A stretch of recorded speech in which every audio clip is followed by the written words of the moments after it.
Blessed Sunday, everyone.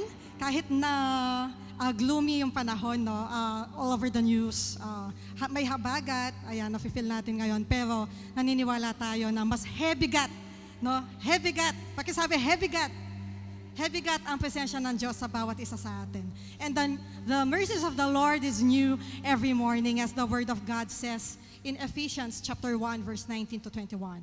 I also pray that you will understand the incredible greatness of God's power for us who believe Him. This is the same mighty power that raised Christ from the dead and seated Him in the place of honor at God's right hand in the heavenly realms. Heavenly realms ang sinabi doon. Naniniwala po ba tayo na uulan ng pagpapala ngayong umagang ito? At lahat ng nabahaan, no? Lahat ng nalulunod sa presensya at biyaya ng Diyos ay tumayo at tayo'y magpupuri. Ibunin natin ang Kanyang pangalan. Napakaligaya at kahanga-hanga sa ating pangmasid. Oh, with your presence, God. We extol you, Jesus.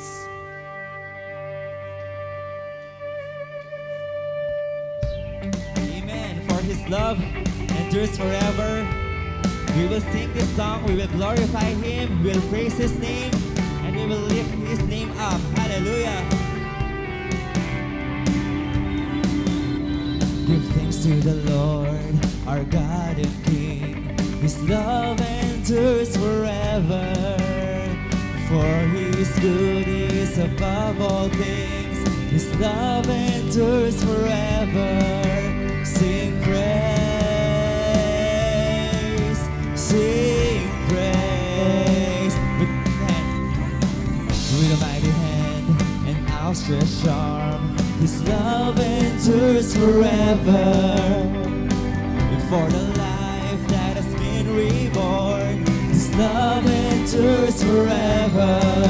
Sing praise, sing praise, sing praise, sing praise. Forever God is faithful, forever God is strong, forever God is with us, forever and ever.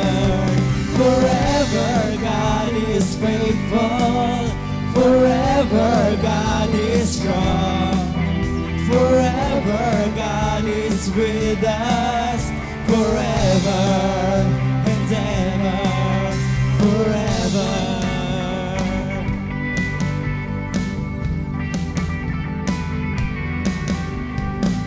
From the rising to the setting sun, His love endures forever. And by the grace of God we will carry on. His love endures forever. Sing praise. Oh Lord, we will sing praise. Hallelujah. Sing praise. Sing praise. Sing praise. Sing praise. Forever God is faithful. Forever God is strong. Forever God is with us. Forever and ever. Forever God is faithful. Forever God is strong. Forever God is with us. Forever and ever. Forever. We will sing your praise. Hallelujah. Thank you, Jesus. Hallelujah, Lord. Your love endures forever, oh God. His love endures forever. His love endures forever. His love endures forever. His love endures forever. His love endures. His love endures forever. His love endures forever. His love endures forever. His love endures. One more time. His love endures. His love endures forever. His love endures forever. His love endures forever.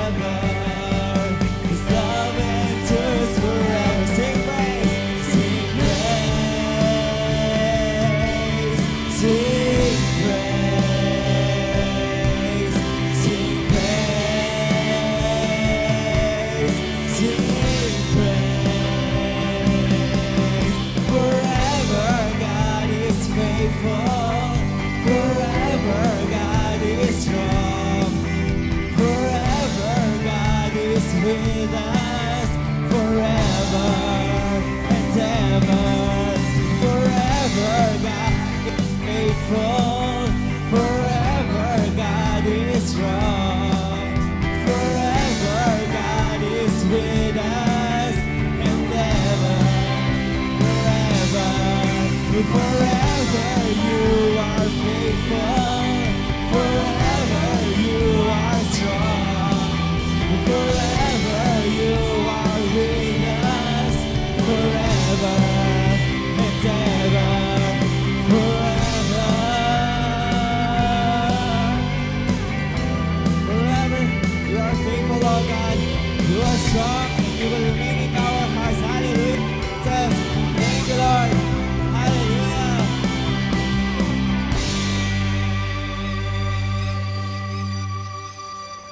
From the rising of the sun to the setting down of the same, the Lord's name is to be praised. Clap your hands with me. Come on. Reason, His reason, forever glorified. Reason, His reason, King Jesus is alive. Hallelujah. Sing what? Hallelujah. Hallelujah. Oh, hallelujah. Hallelujah.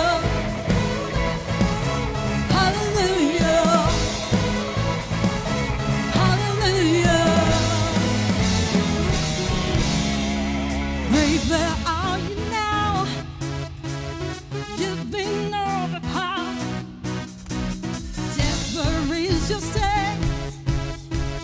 Conquered by the king. Resurrected Lord, shining like the sun, breaking through the field. Victory is here now. Hallelujah. Hallelujah. Jesus be lifted higher. He's the risen Savior. Reason, His reason, forever glorified.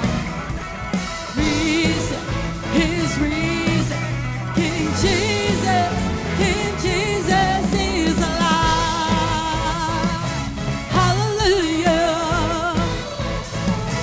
Hallelujah. Everybody sing. Resurrected One. You're shining,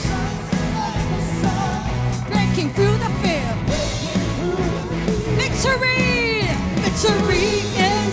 Victory is here now. Hallelujah. Hallelujah. Jesus lifted higher. We serve the risen Savior. His reason, forever glorified. Reason, His reason, King Jesus. Reason, His reason, forever glorified. Yeah, yeah, yeah. King Jesus is alive. He's an awesome God. He reigns from heaven above with wings. The power and love our God. Come on, every voice sing our God. Our God is an awesome God. He reigns from heaven above with wings. The power and love our God is in us. The same power that crushed the enemy. Same power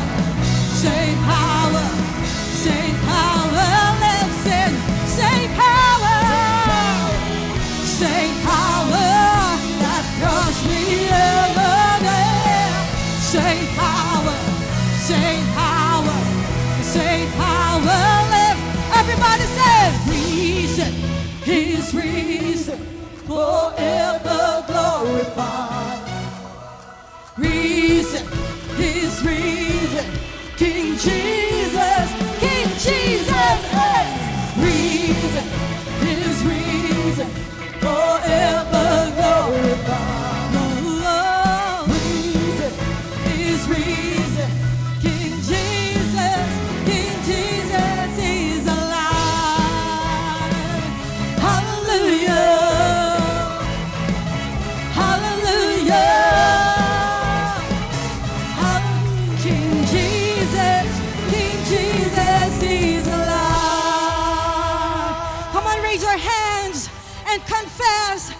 Jesus is Lord over all. Come on, shout out the name. Shout the name of Jesus. Yeah.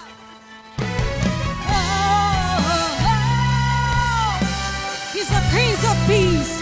He's the Counselor, merciful Son of God. Oh, wonderful name.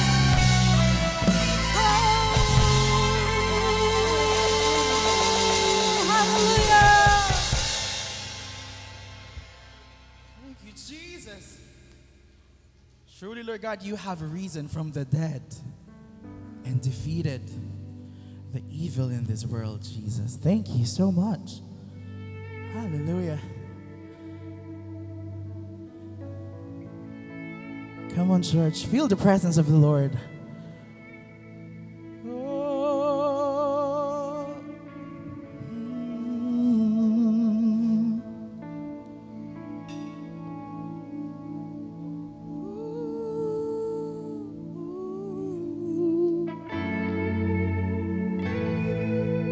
We are no longer slaves of sickness and of sin in this world.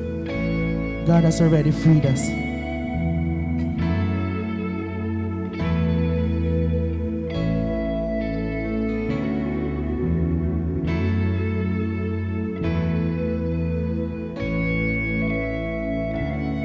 You unravel me with a melody. You surround me with a song of deliverance from my enemies, till all my fears are gone. Come on, church. I'm no longer a slave to fear. Sing.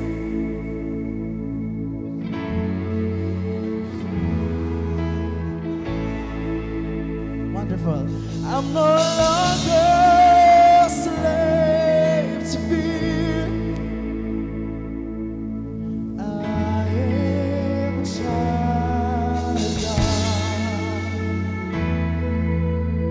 So here we go, church.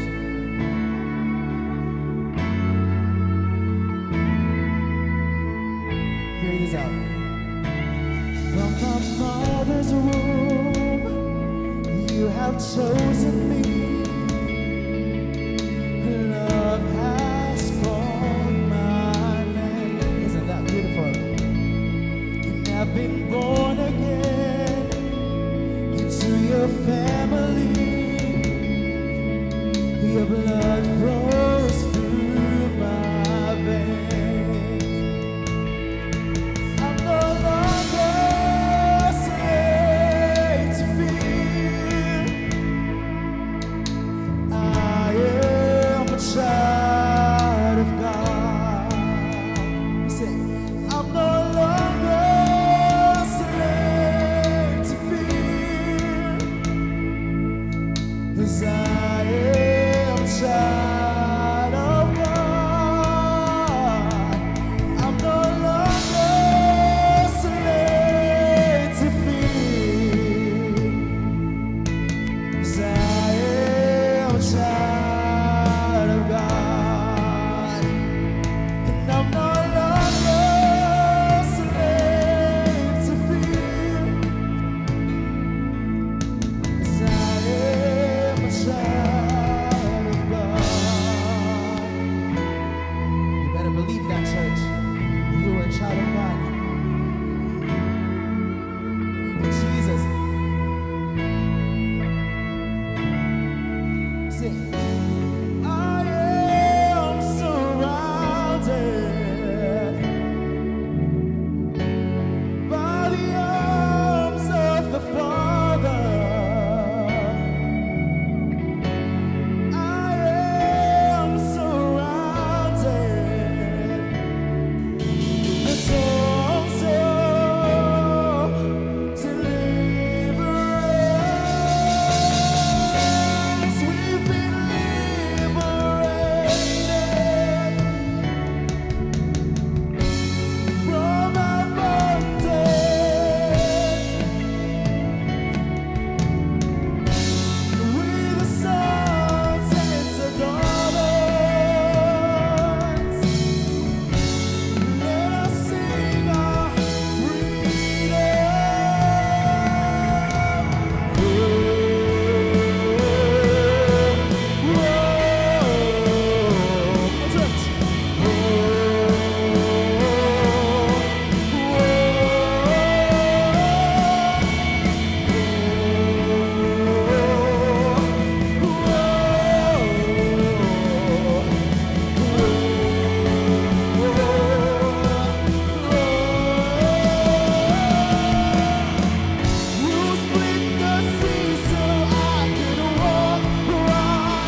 'cause I am a child of God.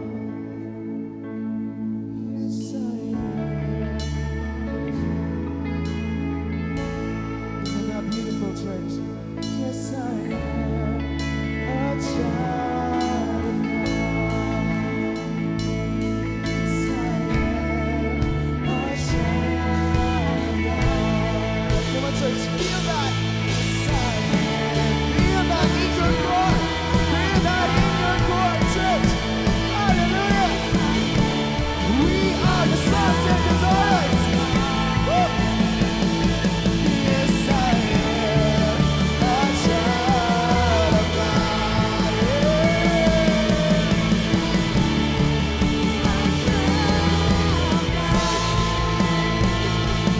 I'm no longer slave to fear, 'cause I am a child of God. And I'm no longer slave to fear, 'cause I am a child of God. A child of God. Yes, I am a child of God.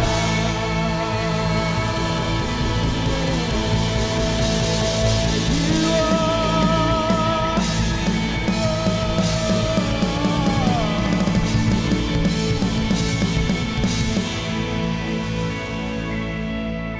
Hallelujah, Lord. Hallelujah. Patuloy po natin purihin ang ating Diyos. Sama-sama natin siyang sambahin sa Espiritu at katotohanan. O purihin ka, Panginoon. Sambahin ang iyong dakilang pangalan. Itinataas ka namin, Panginoon, sa lugar na ito. Ikaw lang, Panginoon, ang aming pupurihin, ang aming sasambahin sapagkat ikaw lang ang tunay at nag-iisang Diyos na buhay, Panginoon. Kung kaya nga po, Diyos, maraming salamat po sa lahat ng ginawa mo na po sa aming buhay, Panginoon. Sa iyong salita, Panginoon, na patuloy na nagpapabago sa amin, O Diyos, at patuloy na nagpapalakas sa aming mga buhay sa lahat ng aspeto ng aming mga buhay. Salamat, Panginoon, dahil buhay ang iyong salita, Panginoon. Patuloy na nababago ang aming pananaw na ikaw ay Diyos na mabuti. Ikaw ay Diyos na hindi nagpaparusa. Maraming salamat sa iyong kabutihan sa amin, Panginoon. Tunay nga, O Diyos, na karapat-dapat kang purihin ang iyong mga anak.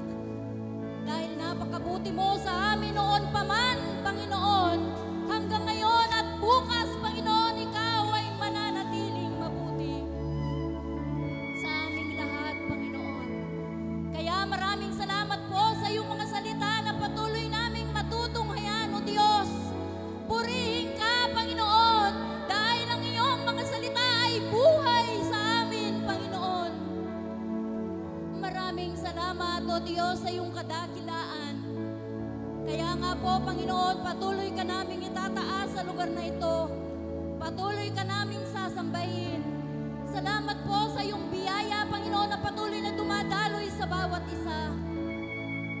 Ang iyong kadakilaan ng iyong anak na si Jesus, ang iyong salita ay sapat na sa amin, Panginoon, upang ikaw ay itaas namin sa aming mga buhay.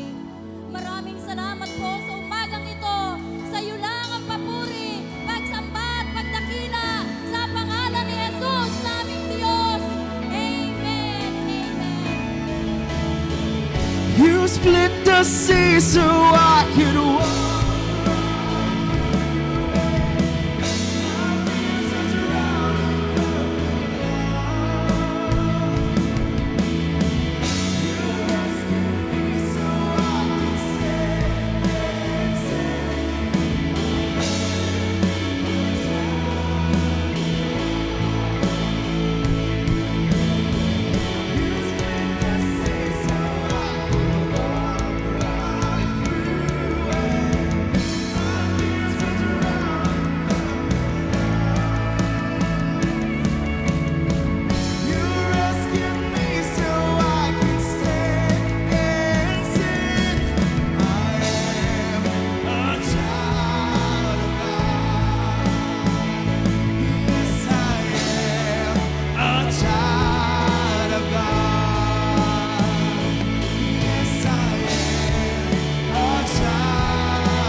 sa Panginoon. Sa pong magandang umaga, masayang umaga.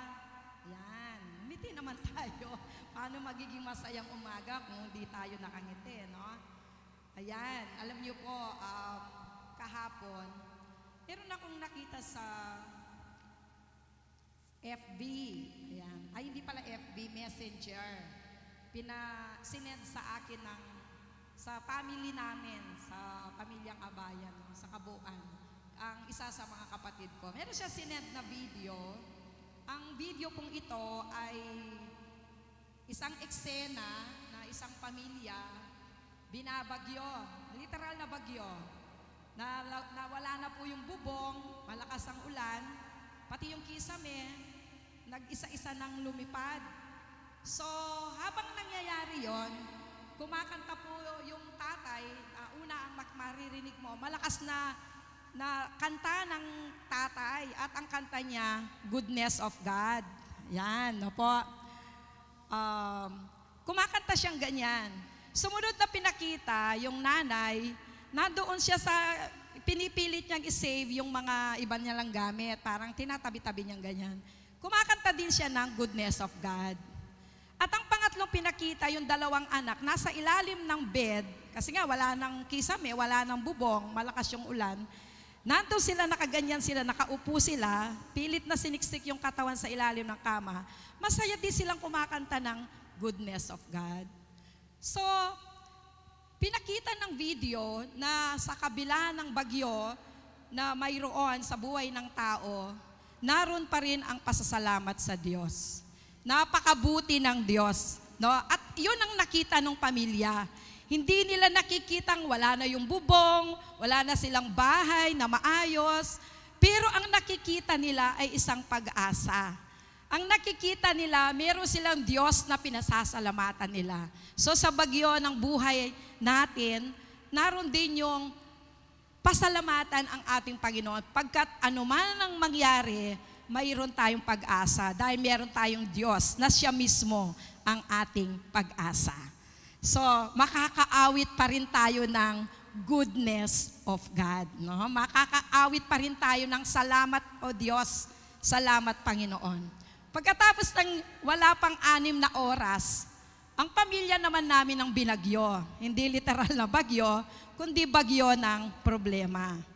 Doon namin nakita ang puso namin, nung nag-uusap kami ng aking kapatid, hindi namin makapa. No? Hindi, yung malungkot din kami, pero hindi yun ang nangibabaw sa puso namin. Kundi nakita namin, ito ay ayon sa plano ng Diyos. Hindi niya tayo pababayaan. Hindi niya ginusto yan. Tao ang gumusto, pero nariyan siya para tulungan tayo. Sa buhay po natin, pagkagising natin kaninang umaga, nakapagpasalamat po ba tayo sa Diyos? Oh, malakas ang amen. Napuri po ba natin siya sapagkat malakas tayo. Nakita natin ang ating pamilya. Nakita natin ang magandang panahon. No? At nararamdaman natin sa ating puso na nandyan ang ating Diyos. Hindi niya tayo iiwan. Ano man ang mangyari sa araw na ito, sa susunod na araw, meron tayong sigurado. Meron tayong Diyos na pananaligan, meron tayo ng Diyos na hindi tayo iiwan magpakailanman. Kaya nga, sa lahat ng pagkakataon, magpasalamat po tayo sa Diyos. Sa lahat ng oras, no? I-recognize natin siya sa ating mga buhay. Pagkat ang pag-asa ay laging nandyan dahil ang Diyos ay nandyan. Nasa atin ang Diyos. Nasa atin na mismo ang Diyos. Kaya nga po, sa umagang ito, isa sa pagpapasalamat natin sa ating Panginoon, makikibahagi tayo sa kanyang gawain, sa pagbibigay po, no? At sa ating pagkakaloob, nandyan ang freedom, nandyan ang kalayaan, nandyan ang pagpapasalamat, nandyan ang galak, nandyan yung recognition sa ating Diyos. Ano man ang tinatangkilik natin, ano man ang mayroon tayo, mayroon tayong buhay na galing sa Kanya. Mayroon tayong pag-asa sapagkat siya ang ating pag-asa. Amen? Okay, so tayo po ay manalangin. Panginoon, salamat po sa isang napakagandang umaga. Hindi namin mabigkas, Panginoon, sa isang mataas na level ang aming pasasalamat. Ang aming pagkilala sa inyo bilang aming Diyos na kayo ang unang nagmahal sa amin. Sabi nga, Panginoon, nang inawit namin kanina, we are no longer a slave of fear. Sapagkat ikaw ang aming Diyos na nandyan. Anak mo kami. Kung bakit alam po namin na hindi mo kami iiwan. Anak mo kami na minamahal. Anak mo kami na pinangangalagaan. Anak mo kami na binigyan mo ng pangako. Anak mo kami na minamahal mo kahit ano pa kami, kahit sino kami. Nagkakamali kami, Panginoon, subalit nakalaan ng inyong pagpapatawad. Lord, ano pa po ang hihilingin namin? Ano ang hahanapin namin? Wala, O Diyos. Wala po kami hahanapin, kundi magpapasalamat kami. Ang gagawin namin, O Diyos, pasalamatan ka, kilalanin ka, dakilain ka. Lord, sa aming mga buhay, i-recognize kung ano ang ginawa mo sa amin. Ang pagbibigay mo sa amin ng buhay. Ang pagpapatawad mo sa amin. Ang katapatan mo sa amin, O Diyos. Ito, Panginoon, ang aming pasasalamatan. Ito, Panginoon, ang aming kikilalanin. Kaya sa umagang ito, Lord, sa aming pagkakaloob, nagagalak kami, malaya kami, di kami mag-iisip kung anumang bagay, O Diyos, na makakasagabal, mag-ihinder sa aming kagalakan, O Diyos, sa pagkilala sa iyong kadakilahan sa aming buhay, kundi magkakaloob kami ng buong galak, pagkat alam namin, ikaw ay sobrang sapat sa aming mga buhay. Kaya sa umagang ito, O Diyos, tanggapin niyo ang papuri, pasasalamat, pagdakila sa pangalan ng aming Panginoong Jesus. Everybody will say, Amen.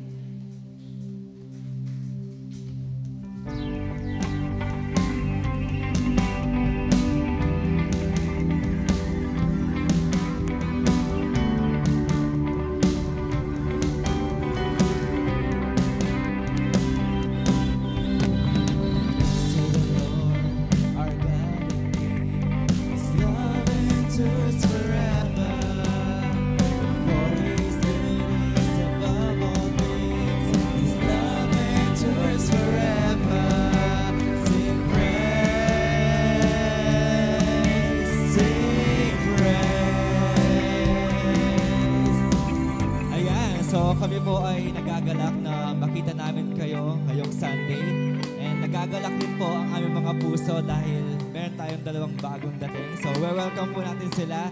Welcome to Miss Eva Cabarubias. Nasaan po siya? From Angeles City. Miss Eva Cabarubias. Invited po ayun po, nasa likod po, Sister Vanji po. And Miss Sandra Masiklat po. Invited by La Arnie Torno. Amen. So, welcome po sa gawain ng Panginoon. And tayo pong lahat ay tumayo at magkamayan sa isa't isa.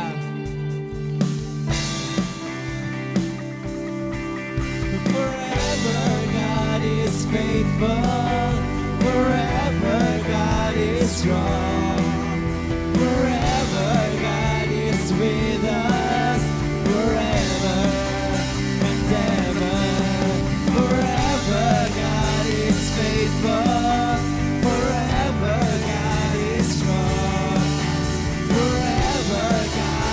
With us forever and ever. His love endures forever. His love endures forever. His love endures forever. His love endures forever. His love endures forever. His love endures forever. His love endures forever. His love endures forever. Sing praise,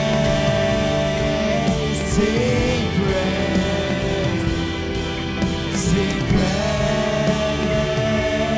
sing praise, sing praise. Forever God is faithful. Forever God is strong. Forever God is with us, forever and ever. Forever you are faithful, forever you are strong. Forever you are with us, forever and ever. Forever.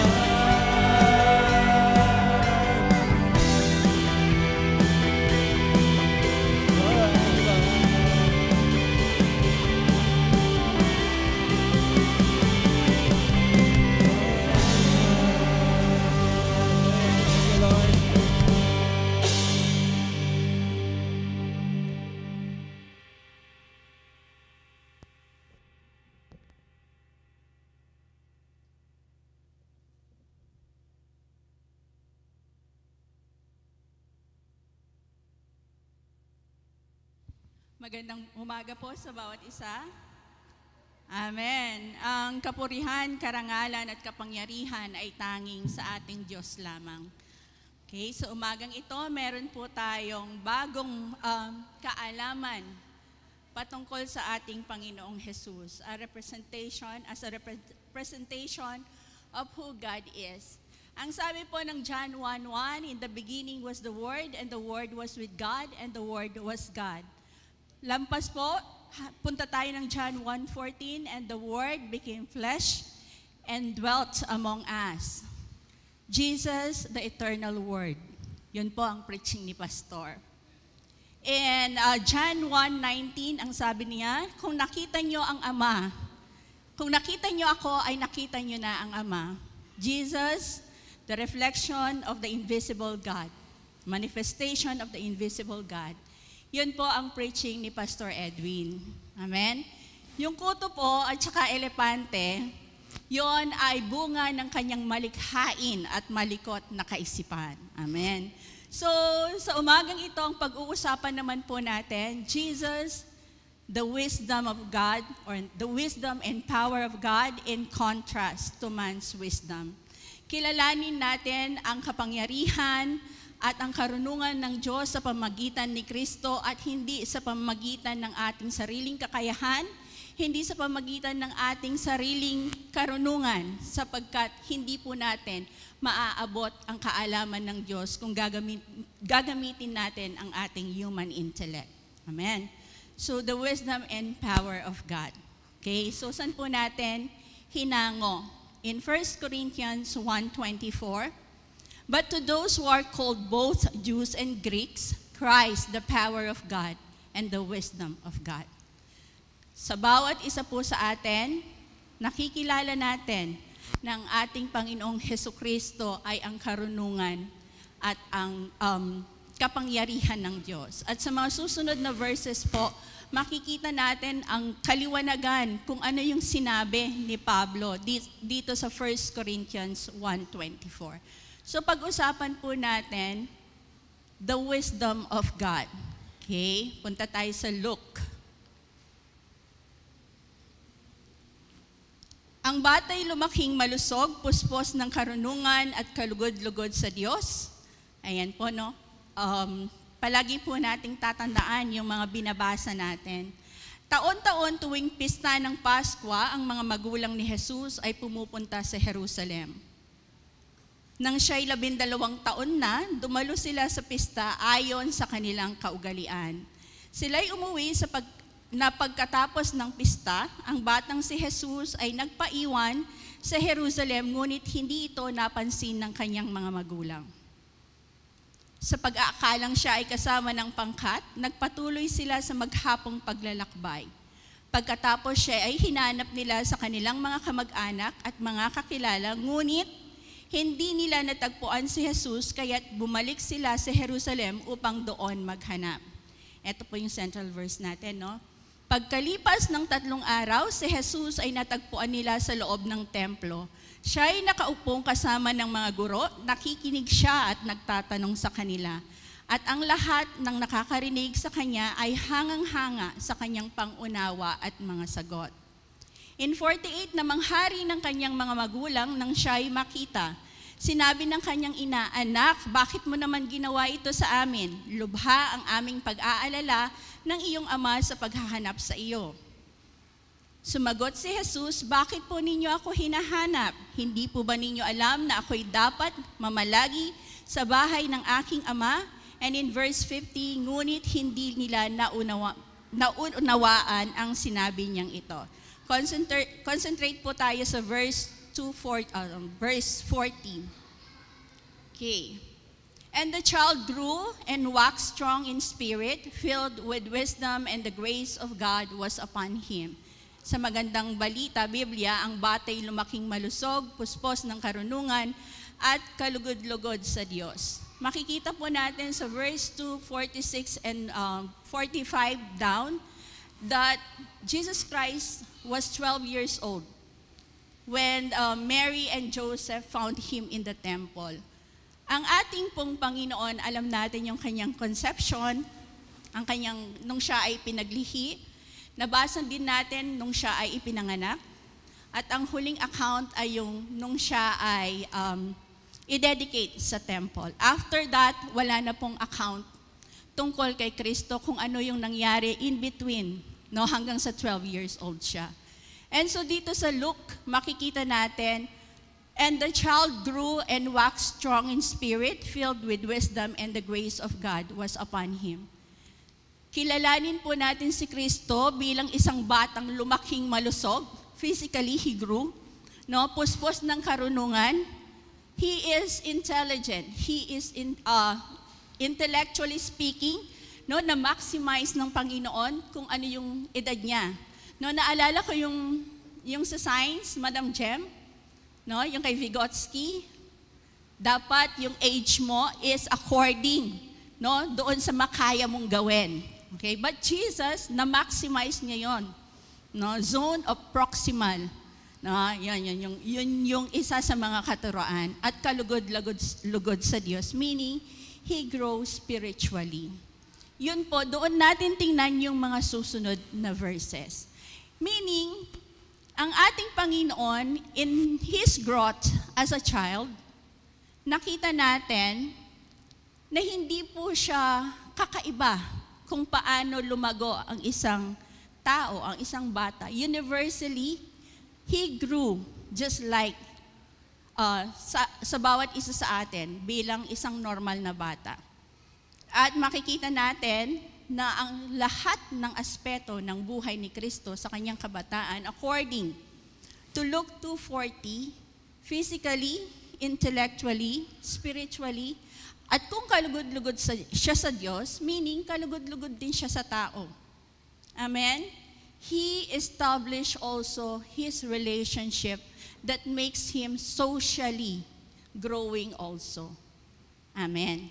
So, ang sabi nga po, ang lahat ay nagawa ni Kristo, no, bilang isang bata, kahit wala po tayong account in reference to Luke 2:40, pero meron pong isang bagay ang hindi nagawa ni Christ. Ano po kaya yon? Sige po, tingnan natin ang 1 Peter. Yan. 1 Peter 2:22, who did no sin, neither was guile found in his mouth. Sa magandang balita Biblia, hindi siya gumawa ng anumang kasalanan o nagsinungaling kailanman. Even in the growth of our Lord Jesus Christ, He is sinless. No, yan ang sinasabi ng 1 Peter 2:22. At sinasabi po ng Hebrew, no, mayroon tayong isang pinakamataas na pari na nakauunawa sa atin, sapagkat tulad natin, siya ay tinukso sa lahat ng paraan, ngunit kailanman ay hindi nagkasala. Christ is sinless until the time that He took up that cross, relieve us from eternal damnation. And that is the power of God in Christ. Amen?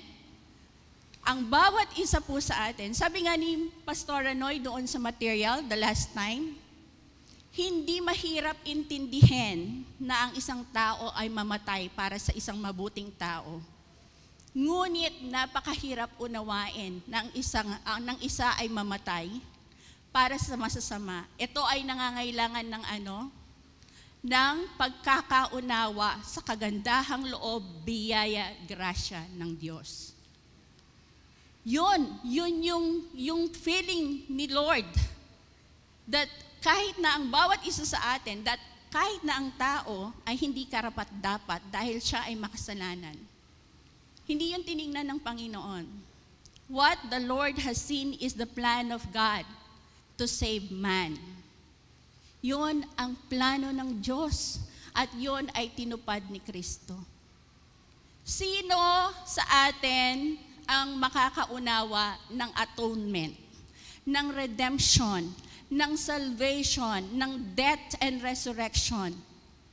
Hindi yun mauunawaan ng tao, but the Lord, knowing the mind of God, no? Alam niya kung ano ang plano ng Diyos, ginawa niyang lahat yon para sa bawat isa sa atin. The understanding, the wisdom of God, makikita natin sa mga profound teachings ng ating Panginoon, kung paano siya nagturo, kung paano niya inihayag ang kalooban ng Ama sa bawat isa. At ang kalooban ng Diyos ay ang kanyang pag-ibig sa sanlibutan, that He can even give His only Son to die on the cross for us. Nakikita po natin kung ano yung ginawa ni Kristo para sa lahat.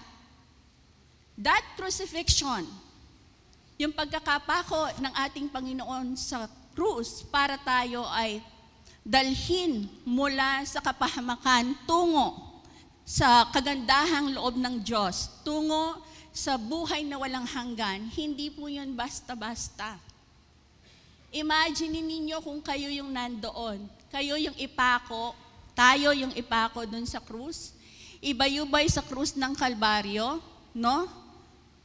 At hindi ka naman agad mamamatay. It would take hours and days for you to die on the cross.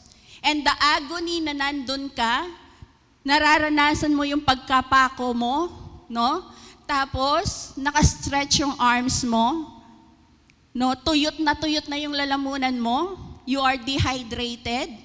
You are exposed sa anumang uri ng element. Kung umuulan yan. No? Kung matinding sikat ng araw, you are exposed to that. Jesus took up the cross for us. Kaya nga po ang sabi doon sa mga susunod nating mga verses, marami ang hindi nakakaunawa doon sa ginawa ni Kristo.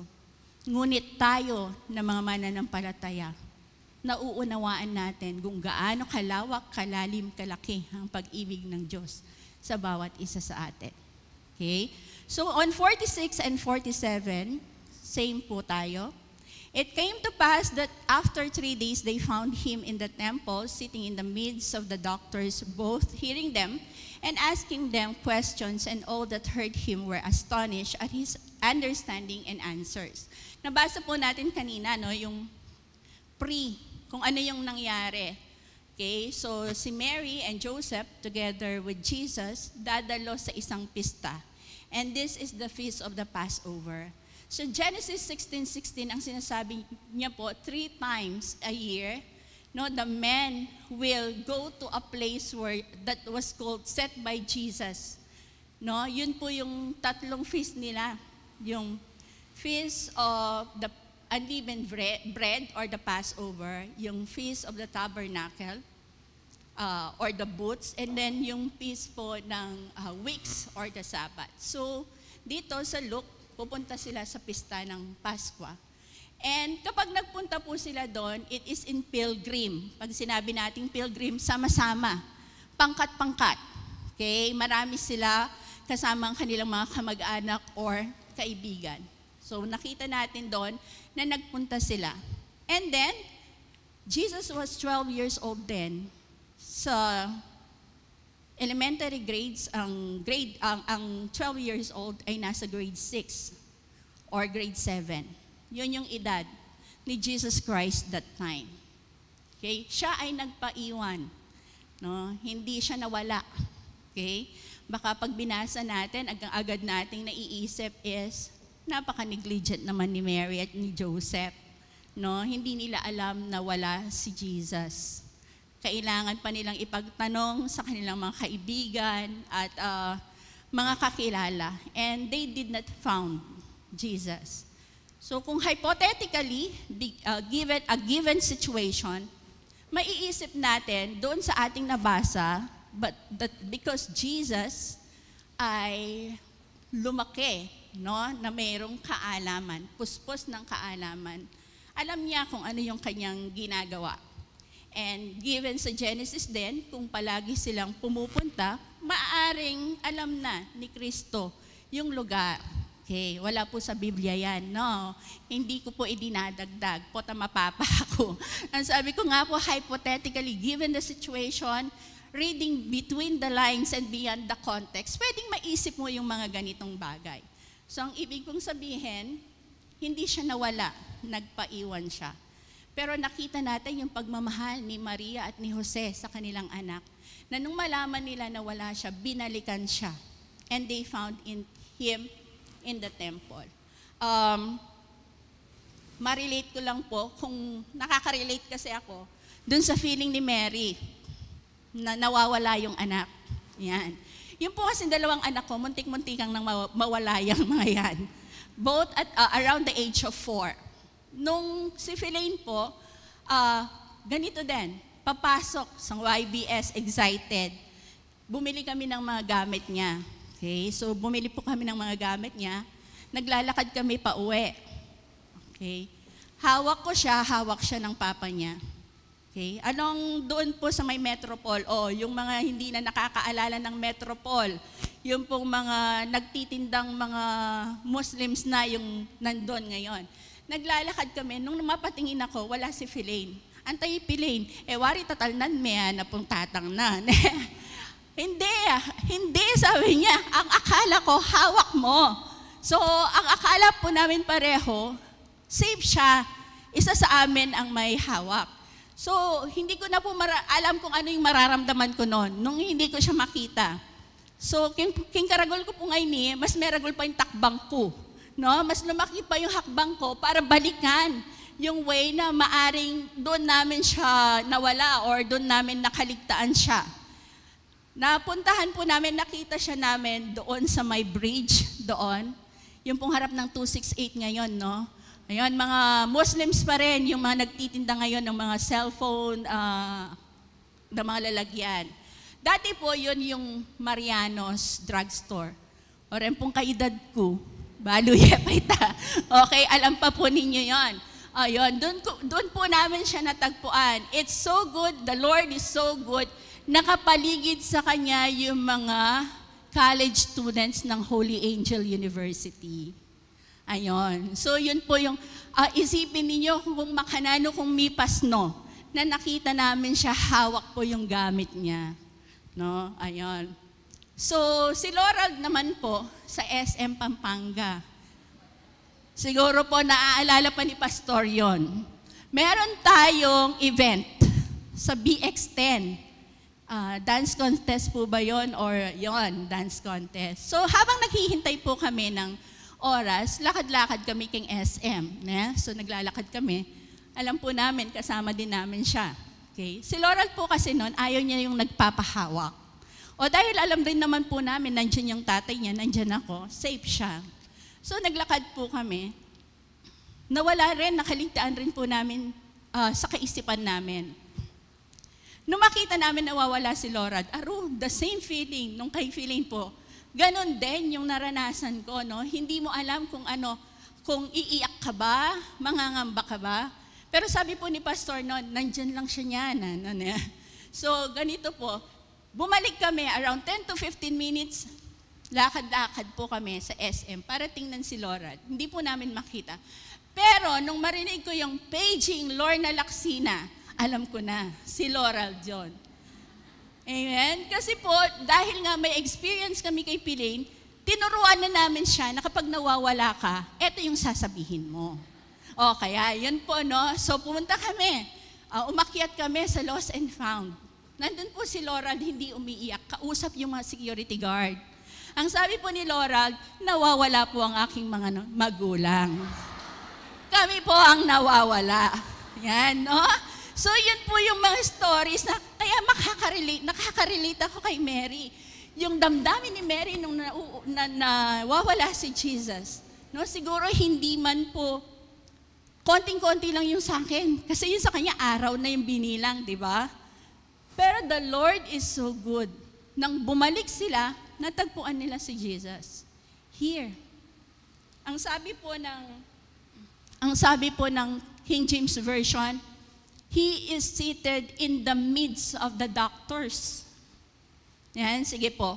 Sabi niya, it came to pass that after 3 days, they found Him in the temple, sitting in the midst of the doctors, both hearing them and asking them questions. And all that heard Him were astonished at His understanding and answers.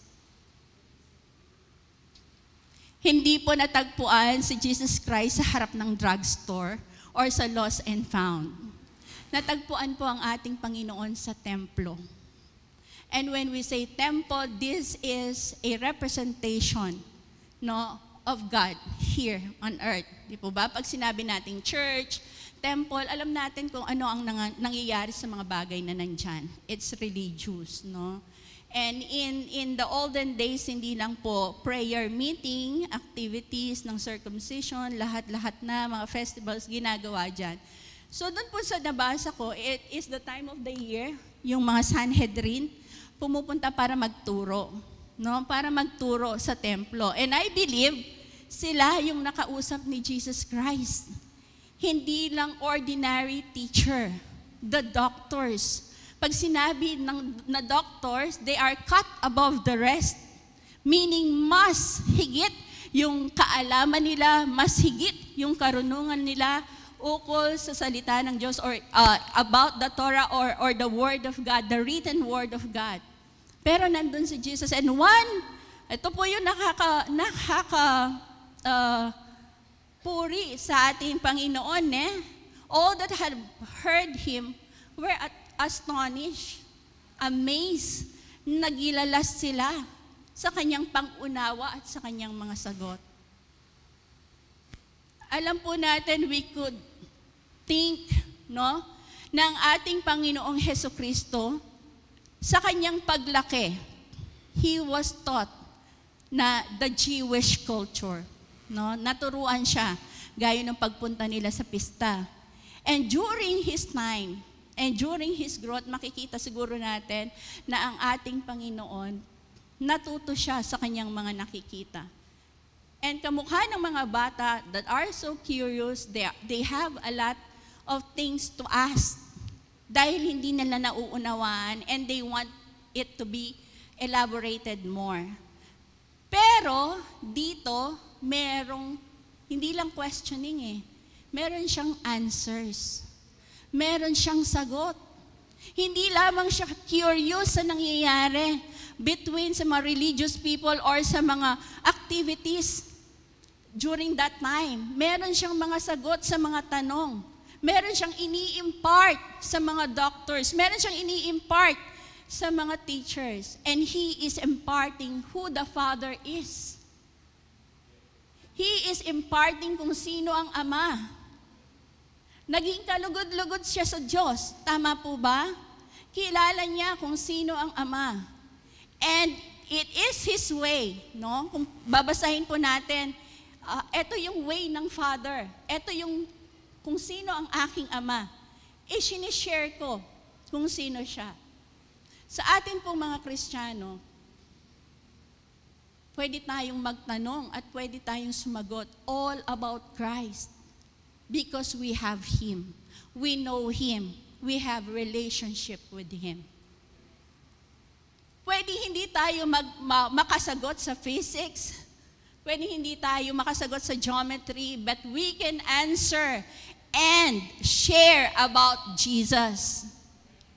Dahil meron tayong relasyon sa Panginoon. We know Him. His Spirit is within us. Kaya nga po tayo yung ginagamit ng ating Panginoon to share the good news. To have the testimony of the gospel. It's because we have our relationship with God and we know Him. Amen? Yun po yung karunungan ng ating Panginoon sa ating Panginoong Hesukristo. No? That our Lord Jesus Christ knew the mind of the Father. Okay? Ang wisdom po in the Hebrew is chokmah. Okay? Chokmah.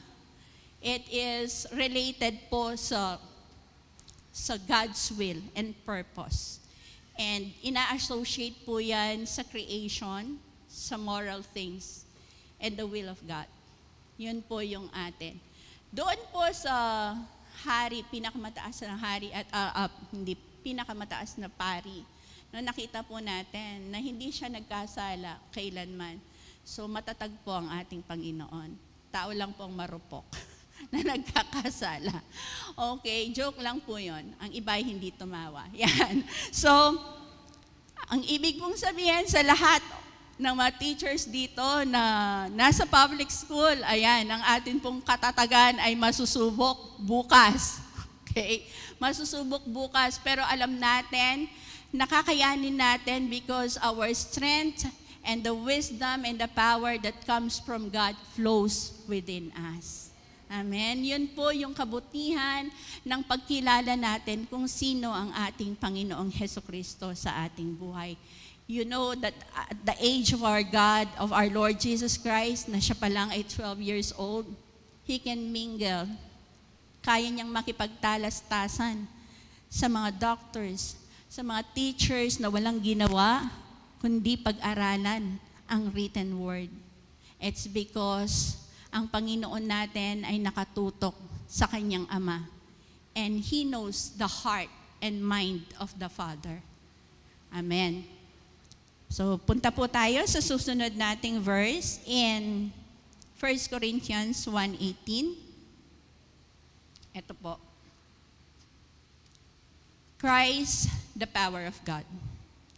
For the preaching of the cross is to them that perish foolishness, but unto us which are saved is the power of God. Ang mensahe tungkol sa pagkamatay ni Kristo sa krus ay kahangalan para sa mga taong napapahamak, ngunit ito'y kapangyarihan ng Diyos para sa ating mga naliligtas. Tayo po here at CFSM, every Sunday na nandito tayo that the word is being preached, yun po ba ay kapangyarihan ng Diyos sa atin? Amen. Tayo na may relasyon sa Panginoon, nakikita natin kung paano mag-flow ang Holy Spirit sa pamagitan ng kanyang mga mensahe. Amen. Kung iba lang po ang uupo dyan and walang relasyon sa Panginoon, mababore, baka hindi man maunawaan. But because we have our relationship with God, the power of God, through Christ ay nananatili sa atin. We have the mind, no? The mind to understand. Dahil nandyan po ang Santong Espiritu na siyang gagabay upang maunawaan natin kung ano ang mensahe. At palagi pong ang mensahe ay si Kristo. Si Kristo ang palaging mensahe, hindi ang mensahero. Palaging the message that is being brought is all about Christ. Dahil kung hindi po si Kristo ang mensahe, hindi po yan totoo. Hindi yan katotohanan. Because Jesus is the way, the truth, and the life. In kahit na sino man ang tumayo dito, we preach the same message. It is the message of Christ. Amen? Bakit po ang mensahe tungkol sa pagkamatay ni Kristo ay kahangalan para sa mga taong napapahamak? Dahil hindi nila nauunawaan. They do not have the Holy Spirit. Bigyan na po natin siguro yung mga teachers natin dito, alam nila. That during this time in Corinthians, okay, kung babasahin po natin yung first chapter ng Corinthians, makikita natin doon yung sinabi ni Pablo, the Jews look after signs. And the Greeks look after wisdom. Di po ba? Ang mga Hudyo, hinihintay nila yung sign that the king shall be coming. And the Greeks love philosophy. Mahal po nila ang wisdom. Amen? They look after people who are intelligent. They look after men na mapapersuade sila sa magagandang pananalita, magagandang ideya at principle. Dito po, ang sabi niya, yung cross, no? Kapag hindi mo talaga nauunawaan yung malawak and the reason why Jesus died on the cross, hindi mo talaga maintindihan yung benepisyo ng pagkamatay ni Kristo doon sa krus ng Kalbaryo. Hindi mo siya mauunawaan. Ito ay kahalangalan para sa mga taong napapahamak. Sino ang mga taong napapahamak? Those who do not believe in Christ. Those who do not believe in God. Paano sila napapahamak? Nagkaka-aksidente ba sila?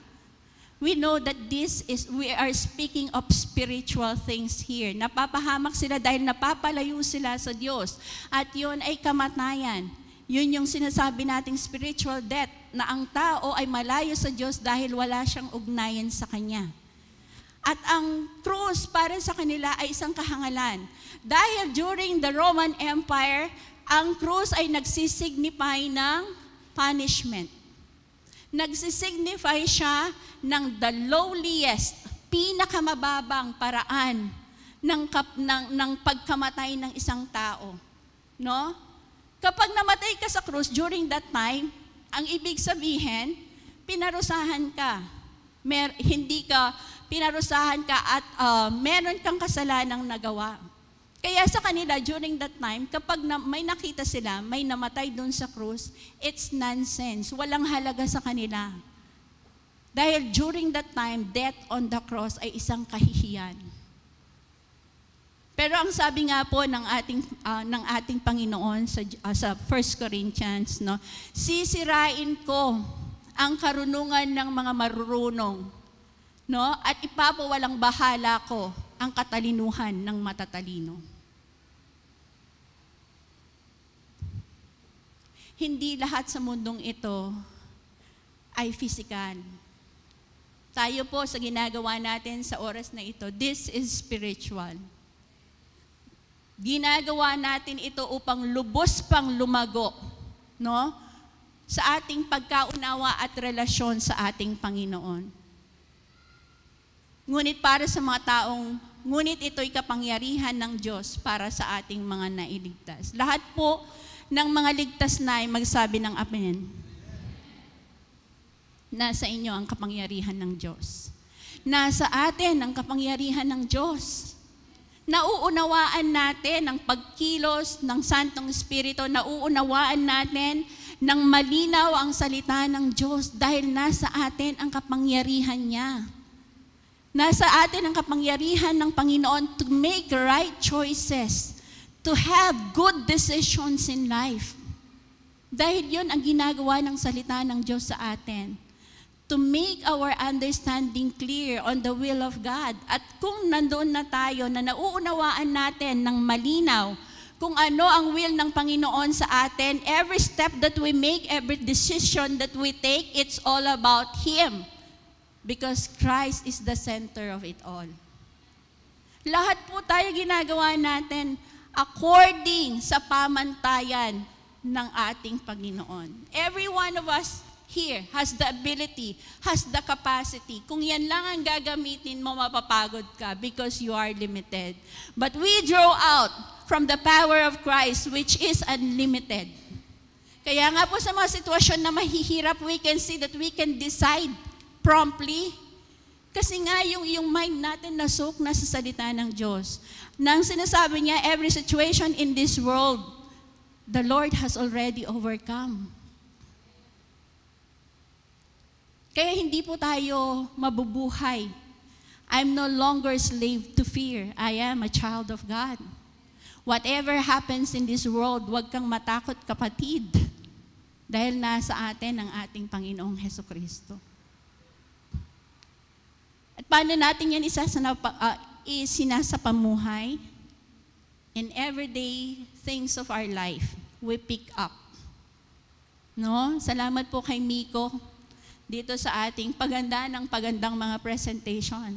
No? Yun po yung mind ng bawat Kristiyano, paganda ng paganda, pa-improve ng pa-improve. Patapang ng patapang sa pangalan ng ating Panginoong Jesus.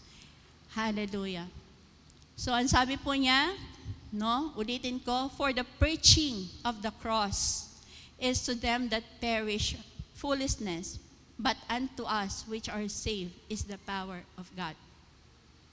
Without the cross, there is no salvation. Kung hindi po namatay ang ating Panginoong Jesus, no, na nagbigay ng kaligtasan sa ating sa bawat isa. Bakit po power of God? Because He has overcome sin. The Lord overcomes death. Napagtagumpayan ng Diyos ang kasalanan. Pinagtagumpayan ng Diyos ang kapangyarihan ng kamatayan. That is the power of God. And that is salvation sa bawat isa sa atin. Yun yung ginawa ng Panginoon. Yun yung power ng cross sa bawat isa sa atin. That the Lord has come to give us life everlasting.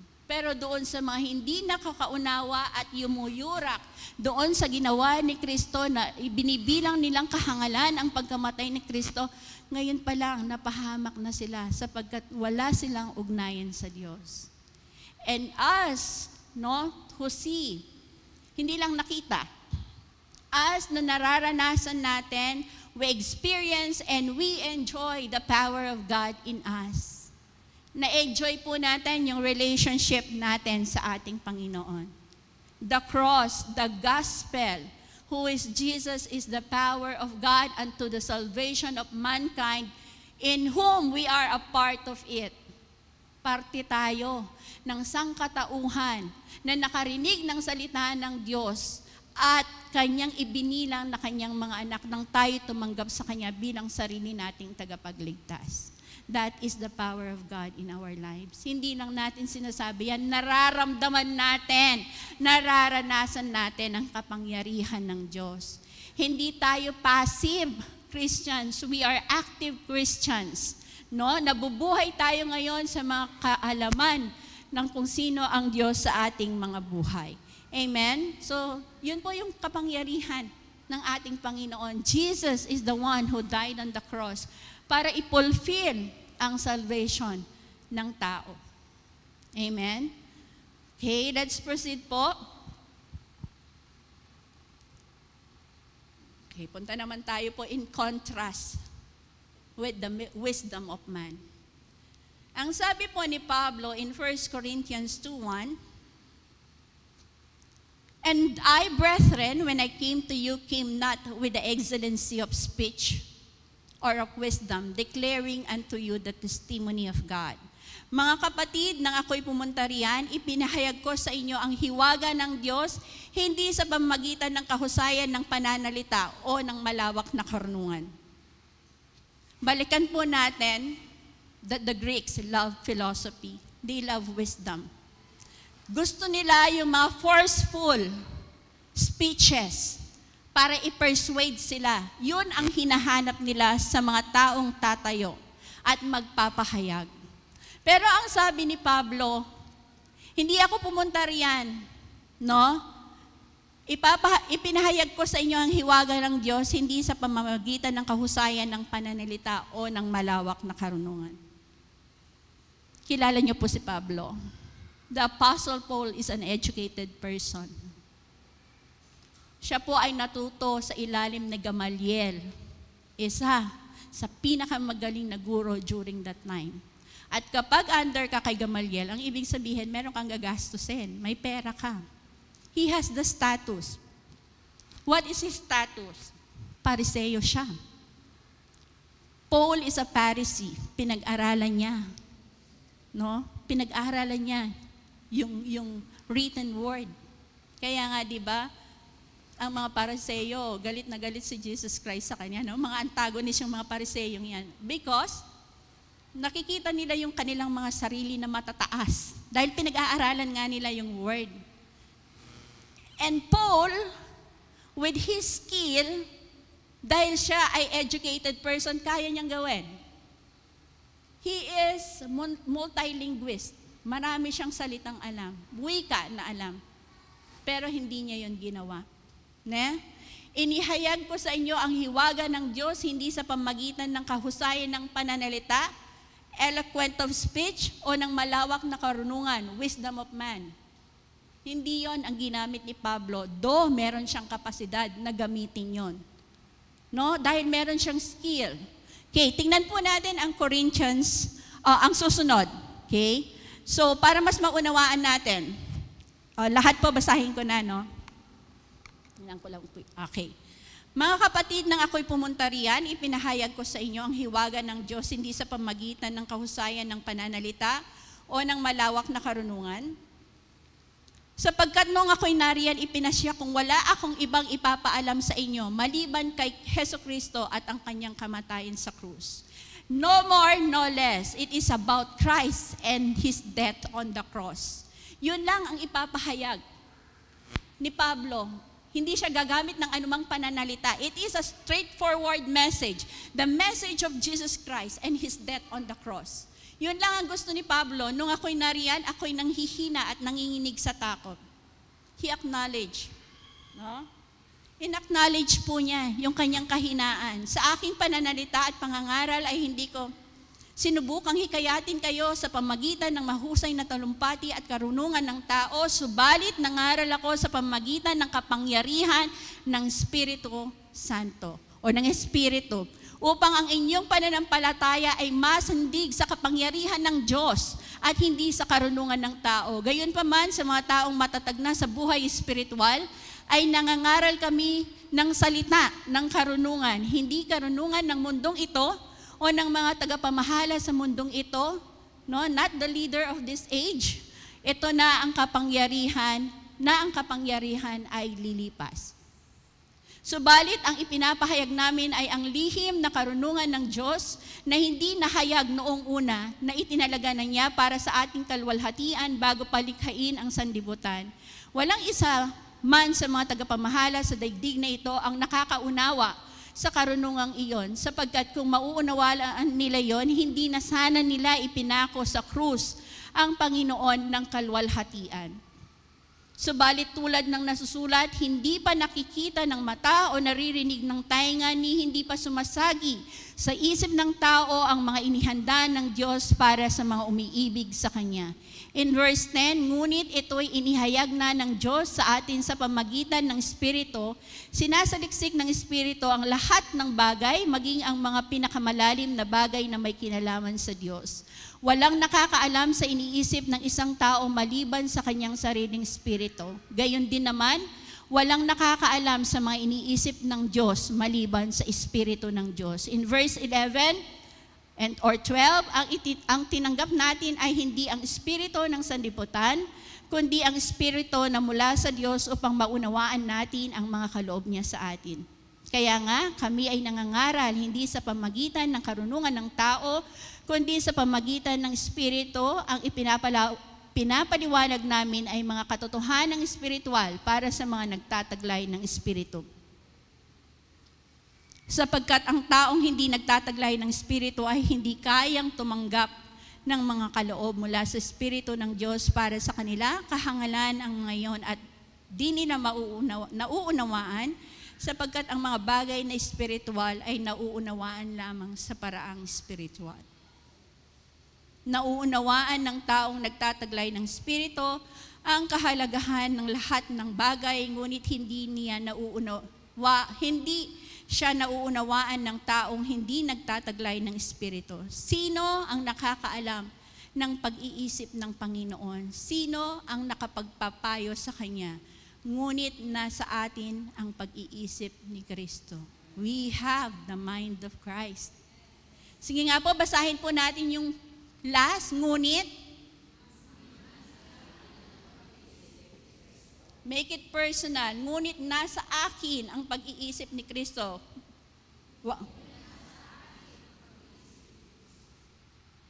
Amen. So, mahaba po yung verse, no? Summarize na lang po natin. Dumating, nag-preach po si Pablo here in 1 Corinthians from verse 2, 1 to 16. Hindi niya ginamit yung karunungan ng tao. Amen? Tapos, doon po sa verse 6 to 10, ipinaghambing niya ang karunungan ng Diyos at ng karunungan ng tao. Walang makakabatid sa karunungan ng Ama. Amen? Ito ay isang hiwaga. The knowledge about Him was established long before the creation. At sino lamang ang makakaunawang makakatalos? The Holy Spirit. Kaya nga doon sa bandang huli ang sinasabi ni Paul, hindi mauunawaan ng taong spiritual or hindi mauunawaan ng mga taong hindi spiritual ang mga bagay na spiritual. Ngunit mauunawaan ng mga taong spiritual ang mga bagay na spiritual. Amen? The message, the gospel is spiritual. Hindi mo siya kayang i-preach gamit ang iyong sariling karunungan at katalinuhan. You need the Holy Spirit. Dahil ang Santong Espiritu ang mag-e-expound ng kanyang sariling salita. Hindi ang tao. Hindi tayo ang mag-e-explain. We can explain dahil the Holy Spirit is in us. At ipinapakita niya sa atin, ipinaparanas niya sa atin kung sino ang binabasa natin, kung ano yung binabasa natin, at iyon ang lumalabas sa bibig natin. It is within that comes out. Yun po ang kapangyarihan ng Diyos. Yun ang kapangyarihan ng salita. Ang tao na pa-persuade kapag magagaling magsalita, di ba? Election na naman po, di ba? Pipili na naman tayo ng mga kandidato. Ay, magaling yan magsalita, yan ang boto ko. Kasi nga, innate sa atin yon, built-in sa atin yon, na namamangha tayo sa katalinuhan ng mundo. Pero ang Biblia, ang salita ng Diyos, si Kristo, ay hindi ma-explain ng world. He could only be explained by the Holy Spirit. And the Holy Spirit in us, kaya nga po tayo nakakapag-share ng salita ng Diyos sapagkat sa buong, kung tayo lang hindi natin kaya. Hiwaga, mystery, buhay, ang ibinibigay sa bawat isa sa atin every time that someone stands here to preach the Word. It is the message of Christ. Kaya hindi na nga po natin tinitingnan, magaling ba siyang magsalita o hindi? Naguguluhan ka ba o hindi? At the end of the preaching, makikita mo, Jesus is being lifted up.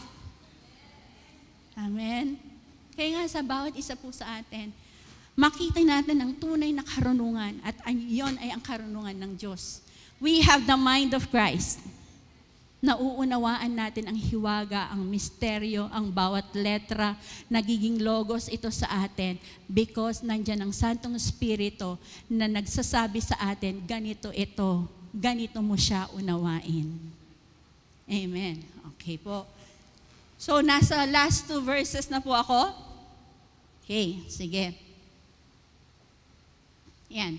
And I count all things but loss for the excellency of the knowledge of Christ Jesus my Lord, for whom I have suffered the loss of all things, and do count them but dung, that I may win Christ. Balikan na naman po natin yung personality ni Pablo, no? Lahat, inalis niya. Alisin ko yung pagkapariseo ko, alisin ko yung pagiging magaling ko sa pananalita, alisin ko kung ano man yung nasa akin. Ipagpapalit ko para mas makilala pa si Kristo sa buhay ko. That is how Paul looked at his relationship with Christ. Ano po? Doon niya tinignan. Kung ang mundo lang, di ba, kung bawat isa, nakikita natin kung paano ang bawat isa ay magtrabaho para makamtan ng kayamanan ng mundo, paano tayo mag-aral, para mas may mataas na estado tayo. Lahat ng yan, kabaliktaran kay Pablo. Lahat inalis niya. And he considered it as dung. Pag sinabi po natin Carabao dung, takalandamulag. Okay? It is garbage. Human wisdom is garbage for Paul. Paul seek for the divine wisdom. Yun ang dapat po nating sinisik sa buhay natin, the divine wisdom. Kasi magpo-flow yun at makikita po natin sa buhay natin. God will not deprive us of the material things. Binigyan niya nga po tayo ng kakayahan, no? To create wealth, di ba? So Jesus is complete. Amen? But lost for the excellency of the knowledge of Christ, Jesus, my Lord. Meron siyang Lord, Panginoon. Amen. And in verse 10 and 11, that I may know Him and the power of His resurrection and the fellowship of His sufferings, being made conformable unto His death, if by any means I might attain unto the resurrection of the dead. Nakita po natin kung ano ang buhay ni Pablo, no? Ang buhay ni Pablo ay umikot sa ating Panginoon when He countered Him in the road to Damascus, no? Mula sa kanyang pangalang Saul, naging Paul. namatay siya sa dati niyang pagkatao at nabuhay siya bilang isang bagong nilalang kay Kristo who stand to seek the Word of God and to know the Lord more in his life. Yun po yung pinakananais ni Pablo, that he may have the power of his resurrection. Makibahagi siya sa kung ano na yung ginawa ng ating Panginoong Hesukristo. Amen. Babalik po ako doon sa Christ is the wisdom of God. Makikita natin sa buhay, sa mga pananalita, sa teachings ng Panginoon, kung ano ang plan of salvation ng ating Diyos. Christ is the power of God. His resurrection, or His life, death, brings salvation to mankind. And the cross and the gospel, yun ang kapangyarihan ng Diyos kay Kristo. And we have Christ in us, meaning we have the wisdom of God and we have the power of God. Patuloy po nating unawain yan sa buhay natin. Yun po ang tingnan natin na higit na mas mahalaga. Yun ang kahulugan kung bakit nandito tayo every Sunday. Amen?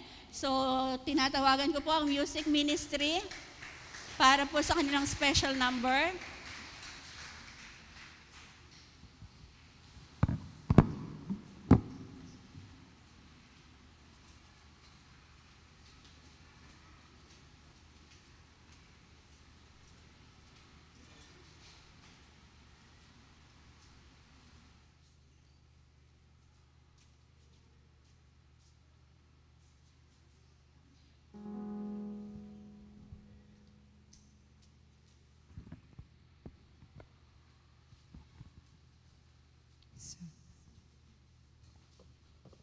And magandang umaga po sa ating lahat. Ayan, napakaganda po ng mensahe ng ating Panginoon ngayong araw na ito.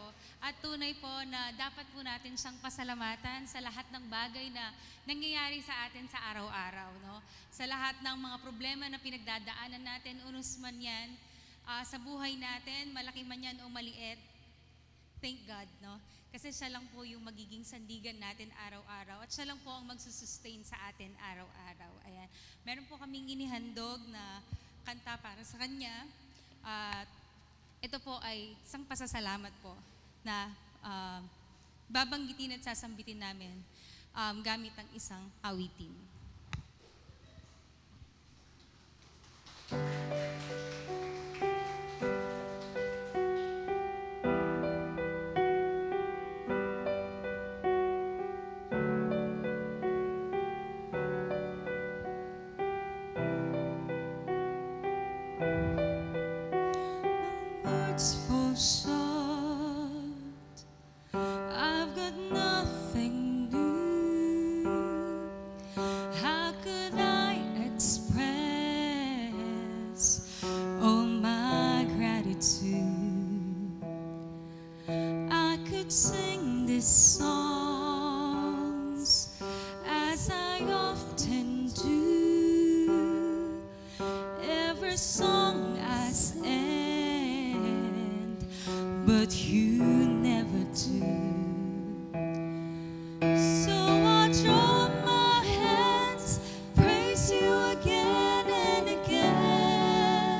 you get shy on me, lift up your song.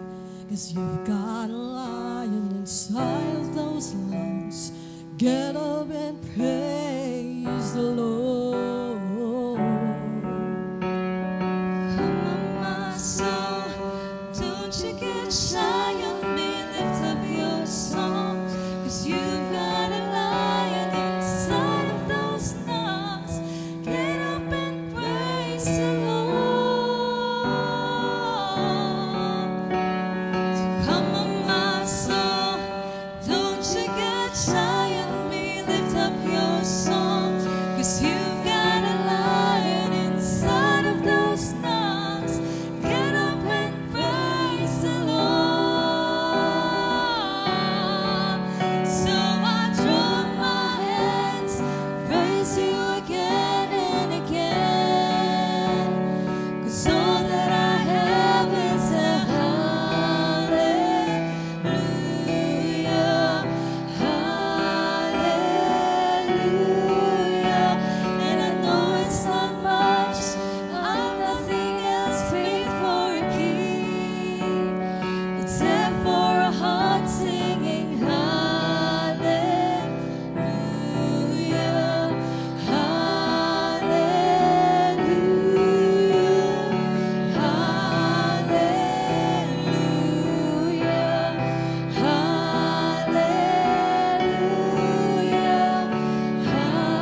hallelujah.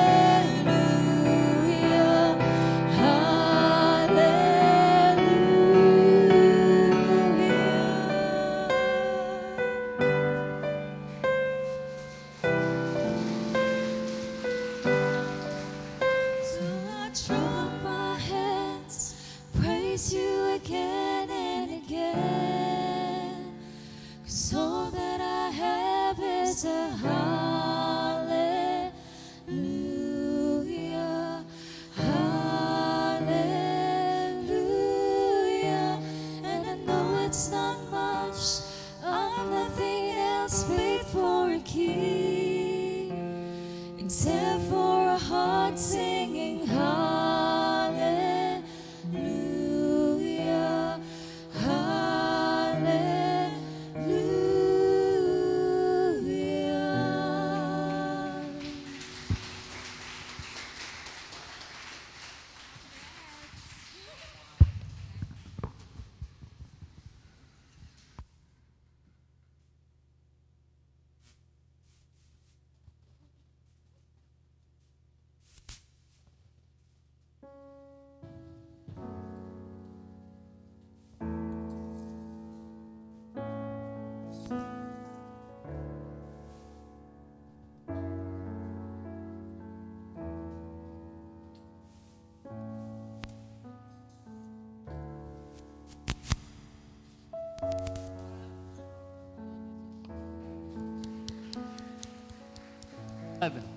Ang mabait ng Panginoon na mabuti ng Diyos sa bawat isa sa atin, at tunay pa ang wisdom and power of God is in us, through our Lord Jesus Christ.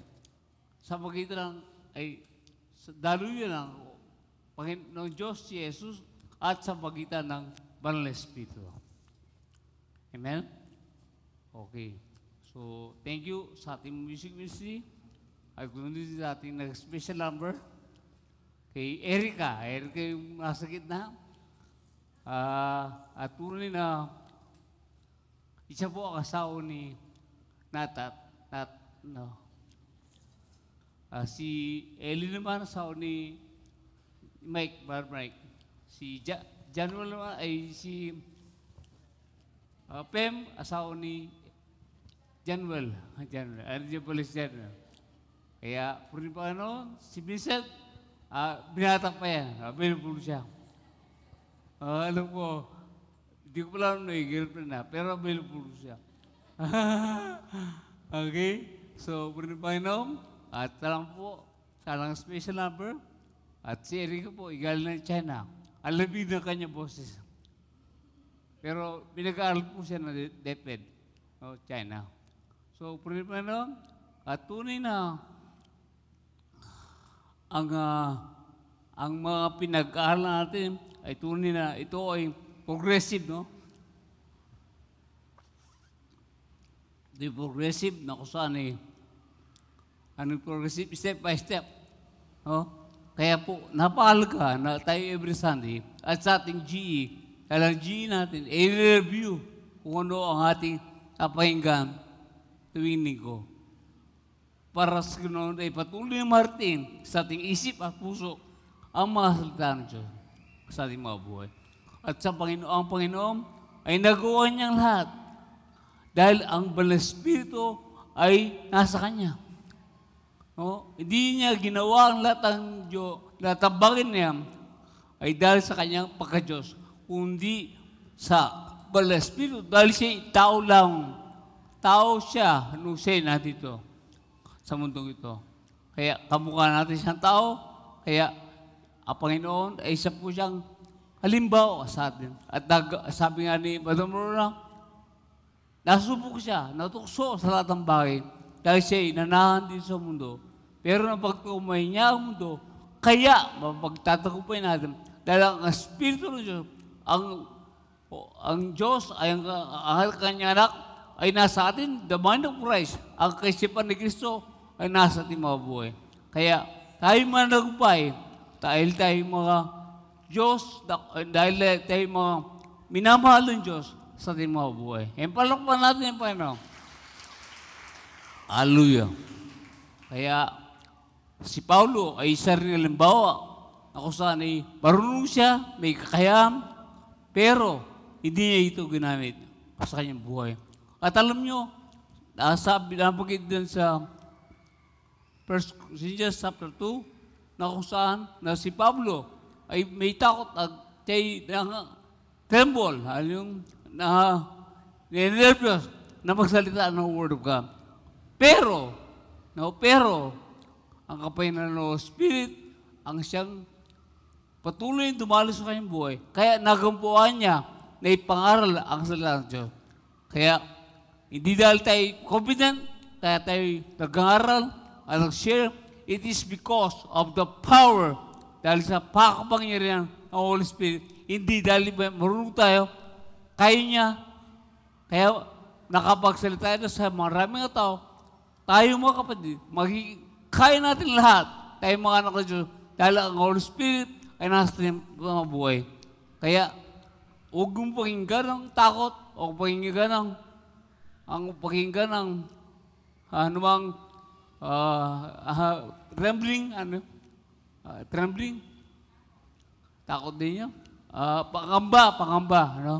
Sa ating isang buhay, kundi ang Holy Spirit, ang kilalanin mo sa buhay mo, at may papangaral mo ang mabubuting balita na Panginoon sa buhay mo. Amen? Kaya, namagit din sa 1 Corinthians 2 verse 15, na kapag ang isang tao ay di nananahan ng Holy Spirit sa kanya, ay tunay na siya po ay hindi nakakaunawa ng about spiritual. Ang mga bagay na spiritual, ang mga bagay na salita ng Diyos, hindi niya maunawaan. Dahil hindi niya taglay ang Banal na Espiritu sa kanyang buhay. Pero sabi ng Luke ay Matthew chapter 13 verse 15, no? Kung di na 15 or 11, 15. 13, 15, na kung saan ang mga alagad na nagtanong kay Jesus Christ, bakit kayo po ay nagsasalita ng talinaga? Ba't na kasi nagsasalita ng mga parables? Kasi sabi ng Panginoon, tumitingin ang mga tao pero hindi makakita. Nakikinig pero hindi makaunawa. Pero sabi niya, kapag sila lumapit sa akin, ay sila'y pagagaling ko. Kaya, ang mga taong hindi tumataglay ng Espiritu Santo, kapag sila lumapit sa Panginoon, maunawaan nila ang pag-ibig at kabutihan ng Diyos sa lambubuhay. Nabubusan ng puso at isip. Ang mga Kristiyano ay meron silang Espiritu. Pero, kung sila naglakad sa laman, sabi nga ng Romans 8:16, carnally minded is death. Kaya kapag ikaw naglalakad, ako naglalakad sa laban, ibig sabihin, ang kaisipan ko ay puro laman, puro problema, puro sakit, puro aking nararamdam, no? Ay tunay na tayo manghihina sa ating mga buhay at hindi maintindihan ang salita ng Diyos sa ating mga buhay. Kaya ang miracle, ang mga pangako ng Diyos ay walang baliwala sa atin, kundi dahil tayo ay lumakad sa alaman. Ibig sabihin na lumakad sa alaman ay tayo ay nag-iisip ng mga bagay na makamundo sa ating mga buhay. Problema, anumang naranasan natin sa araw-araw, doon tayo nakapokus.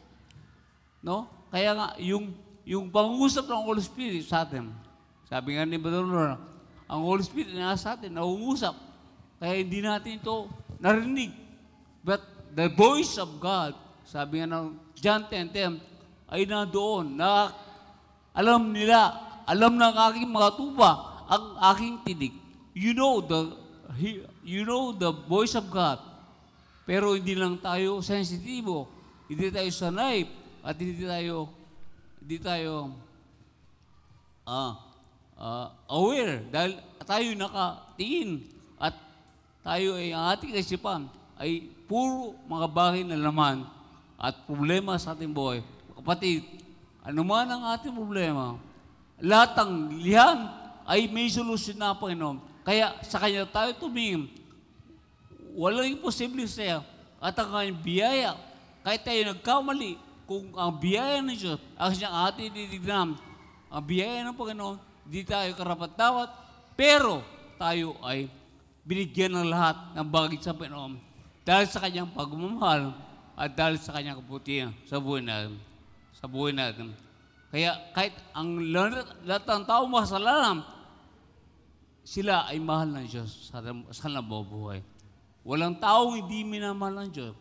Pero ang tao, ang sanday lang, kung bakit siya napapamak, dahil siya ay merong sariling kalooban, kaya tayo maging spiritual mind. Ibig sabihin, mag-focus tayo sa salita ng Diyos. At lang ang bagay magiging bagan. It just flow, sabi nga hindi ba naruna. Ang wisdom ng Panginoon ay dadaloy sa mga buhay natin.